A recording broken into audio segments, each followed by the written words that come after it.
Buenas tardes, mi nombre es Carelis Velázquez de la Universidad del Istmo, de la licenciatura en Psicología, materia Biología del Comportamiento.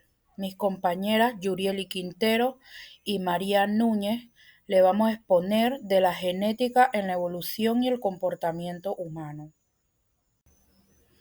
Introducción.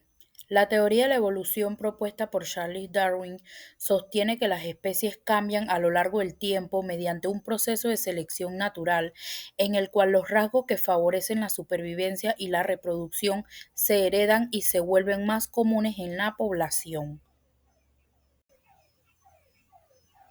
En 1859 explica cómo las especies evolucionan a lo largo del tiempo. Según esta teoría, dentro de una población existen variaciones naturales entre los individuos como diferencias en fuerza, velocidad, colaboración o comportamiento, y algunas de estas características ofrecen ventajas en el entorno específico donde viven. Adaptación. Los individuos que poseen esas ventajas tienen más probabilidades de sobrevivir, reproducirse y transmitir esos rasgos a sus descendientes. Por ejemplo, en una zona fría, los animales con pelaje más denso tienen más posibilidades de sobrevivir y dejar crías, lo que con el tiempo hace que ese rasgo predomine en la población. Supervivencia. La selección natural también se aplica al comportamiento.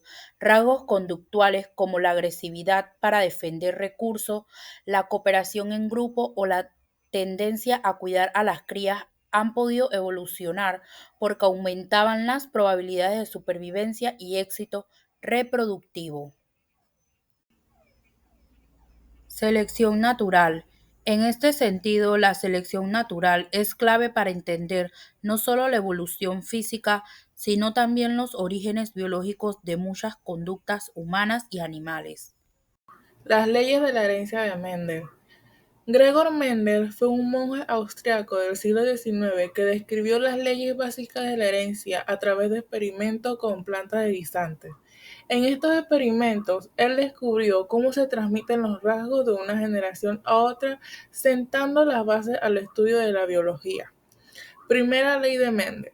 La primera ley de Mendel, conocida también como la ley de la uniformidad, dicta que si se cruzan dos líneas puras, los descendientes de la primera generación serán iguales entre sí, tanto a nivel fenotípico, apariencia, como a nivel genotípico, alelos. Asimismo, todos los descendientes serán iguales en apariencia, fenotipo, a uno de los progenitores. Segunda ley de Mendel. La segunda ley de Mendel, también conocida como principio de la segregación, defiende que los alelos del mismo locus segregan, dando lugar a dos clases de gametos en igual porción.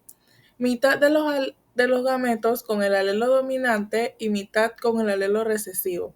Esta conclusión la tuvo al autofecundar la familia filial primera, procedente del cruce de dos parentales de líneas puras que difieren en un carácter, y obtener una segunda generación de descendientes, de los cuales 3/4 de los fenotipos coinciden con el fenotipo del parental homocigoto dominante, amarillo, y 1/4 lo hace con el fenotipo del parental homocigoto recesivo, el verde. La segregación de los alelos en la producción de los gametos asegura la variación genética en la descendencia. Tercera ley de Mendel. Tercera ley de Mendel, también conocida como principio de la combinación independiente. Esta ley la propuso realizando cruces entre parentales que diferían en dos caracteres. Mendel concluyó que diferentes rasgos son heredados independientemente uno de otros. No existe relación entre ellos, lo que significa que el patrón de herencia de un rasgo no afectará el patrón de herencia de otro, siempre y cuando los genes no estén ligados.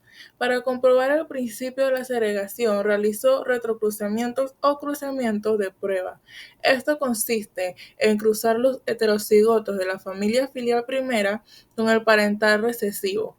Mediante este cruce se puede comprobar el tipo y la proporción de gametos que producen los heterocigotos, ya que el fenotipo de los descendientes de este cruce coincide con los gametos producidos por el heterocigoto de la familia filial primera, dado que el parental recesivo únicamente produce gametos de tipo recesivo.